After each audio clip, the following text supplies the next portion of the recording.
우리는 예수님을 구주로 믿기로 이제 결단하고 주님 앞에 신앙을 고백함으로 하나님 앞에 한 사람의 성도로 세워집니다.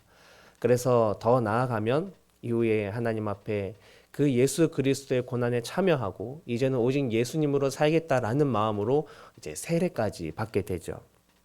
주님은 밤중에 찾아온 니고데모, 그 니고데모가 어떻게 하면 구원을 받을 수 있습니까? 라고 물었을 때 그에게 거듭나야 한다라고 말씀해 주셨습니다.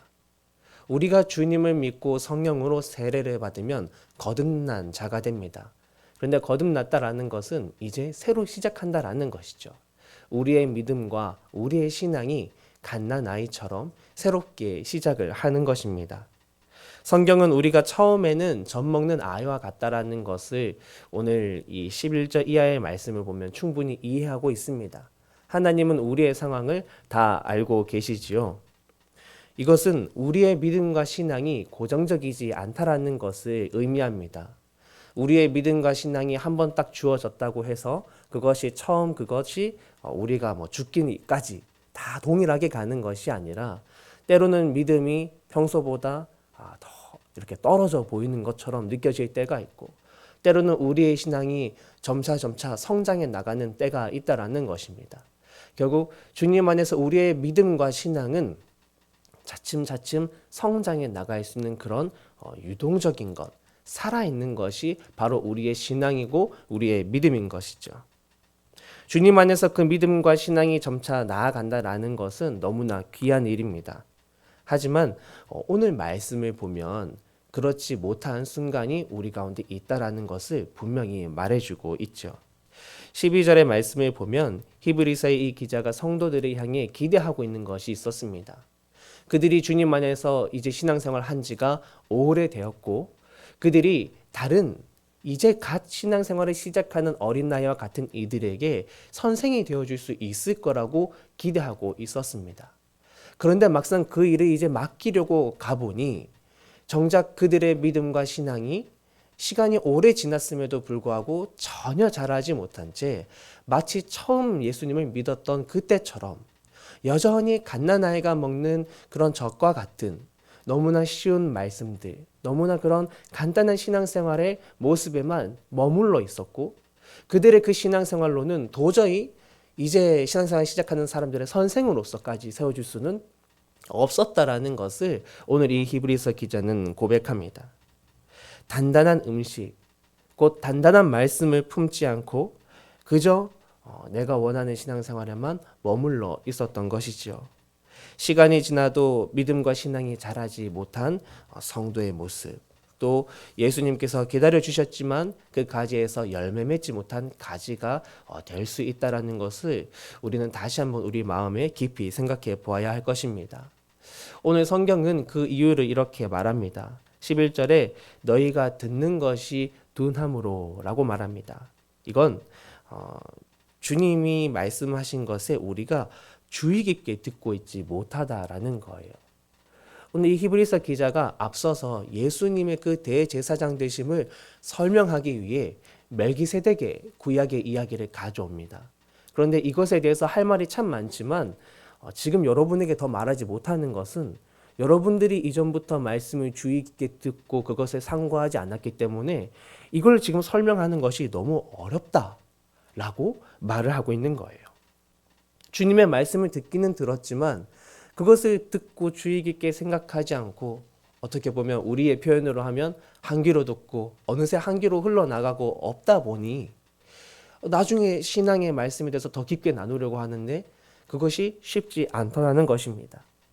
우리는 이러한 삶의 태도를 통해서 우리가 영적 게으름에 있을 수 있다는 것을 다시 한번 생각하게 됩니다.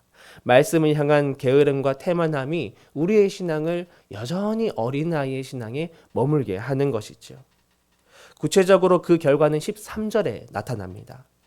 이런 성장하지 못한 성도는 의의 말씀을 경험하지 못했다라는 거예요. 신앙생활을 아무리 오래 해도 우리가 영적으로 게으르다면 말씀을 삶에서 체험하는 데까지 가기가 정말 어렵습니다. 우리에게 체험적 신앙이 없다면 신앙을 물려주는 것이 너무 어렵습니다. 복음과 삶이 만나고 이것에 대해서 어떻게 응답해 나갈지 나조차 모르는데 이걸 다른 사람에게 알려줄 수 있을까라는 것이죠. 하나님은 오늘 우리가 단단한 음식을 주어도 먹을 수 있는 장성한 성도가 되기를 원하고 계십니다. 단단한 말씀, 단단한 것을 잘 먹으려면 어떻게 해야 할까요? 그것을 이걸 말씀을 생각할 때 자꾸 두리안이 생각이 나는데요. 교회에서 두리안을 먹는데 제가 여기 와서 두리안을 제대로 먹어봤습니다. 평소에는 두리안을 먹을 기회가 없었는데 손집사님이 두리안을 잡는다라는 표현을 다들 하시더라고요. 이 두리안을 이제 까서 먹는 것이 막 칼로 막 내리치고 막 껍질을 벗겨내고 해야 그 안에 있는 살을 먹을 수가 있더라고요. 말씀 중에 어떤 것은 우리가 그냥 듣기만 해도 쉽게 알아들을 수 있고 우리가 듣기만 해도 때로는 지금 이 사회 문화 속에서 그냥 편안하게 지켜갈 수 있는 말씀 또한 있습니다. 그렇지만 어떤 말씀은 우리가 충분히 공부하고 또 연구하고 또 다시 한번 되새기고 그 말씀을 깊이 묵상해보고 그리고 실제로 우리의 삶으로 가져갔을 때 실천하기가 매우 어려운 말씀들도 있습니다. 그렇지만 그것과 부딪히면서 어떻게 하면 예수님 앞에 이 말씀대로 살아갈 수 있을까? 또 기도하는 시간도 거치면서 그렇게 우리가 그것을 요리하고 진짜 내 삶으로 체득하여 흡수하는 시간이 필요한 것이죠. 따라서 성장해 나가는 사람들은 오늘 말씀해 보면 지각을 사용함으로 연단을 받는 사람 그리고 선악을 분별하는 자들이라고 오늘 말씀에 14절에 표현되고 있습니다. 여기서 지각을 사용하다라는 것은 단순히 지식을 쌓는다라는 것을 의미하는 게 아니라 하나님의 말씀과 그 뜻을 알고 내 삶으로 결단하기를 까지 나아가는 그 지각, 그러한 것을 의미합니다. 그러한 태도, 생각이 우리 마음속에 있는 것이죠. 따라서 이렇게 사는 사람은 필연적으로 말씀으로 인해 다가오는 연단, 곧 훈련의 시간을 거치게 됩니다. 그리고 그것이 차츰차츰 쌓이면서 나중에 어디까지 나아갈 수 있냐면 하나님께서 오늘 내 삶에 무엇을 원하시는가? 나는 하나님 앞에 오늘 어떤 것을 선택해야 할까를 분별할 줄 아는 그런 말씀의 성도로 세워진다라는 것입니다. 그리고 이 말씀은 이제 이 히브리서 6장의 1절부터 또 이어져 가게 되죠. 사랑하는 주님의 제자 여러분, 오늘 나의 삶의 말씀으로 인해 훈련받고 연단받는 시간을 지금 걷고 계십니까? 나는 단단한 음식을 먹기 위해 연습을 하고 있을까요?